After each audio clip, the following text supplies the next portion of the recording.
Pemirsa, di selatan Pulau Jawa terdapat sebuah bangunan masjid yang dipercaya telah berusia lebih dari 3 abad dan hingga kini masih dipertahankan keasliannya. Bangunan dengan arsitektur 3 budaya ini juga sebagai bentuk akulturasi budaya yang menyatukan bangsa Indonesia.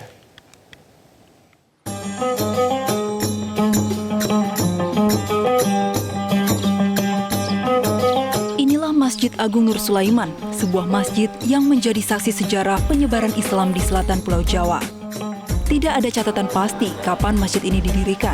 Namun berdasarkan bukti sejarah, masjid ini dipercaya dibangun tahun 1775 hingga 1861 bersamaan dengan awal mula Kabupaten Banyumas mulai dibangun.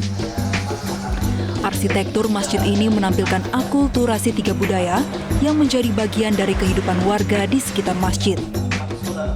Atapnya tersusun menjadi 3 bagian dengan bentuk limas yang jadi ciri khas masjid dengan budaya Jawa. Sementara, bangunan lainnya menunjukkan ciri khas budaya Eropa atau kolonial dengan tembok yang tebal dan pintu yang tinggi.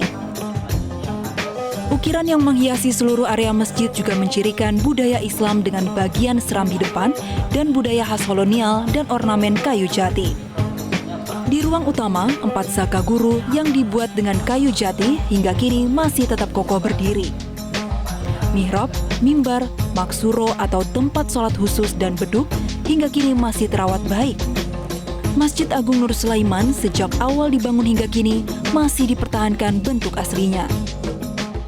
Budaya yang mempengaruhi masjid ini adalah paling tidak ada 3, yaitu budaya lokal, budaya Islam, dan budaya Barat Eropa. Budaya lokal di sini adalah Jawa.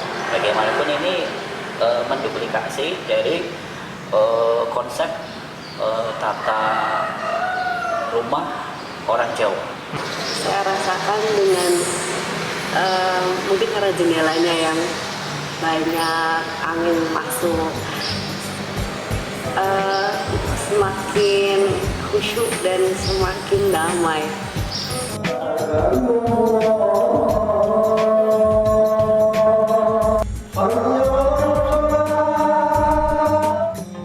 Kini saat COVID-19 menyebar di Indonesia, seluruh kegiatan sholat berjamaah di masjid ditiadakan oleh pengurus masjid, sehingga perkumpulan di masjid dilarang sementara. Dari Banyumas, Jawa Tengah, Darbetias, Metro TV.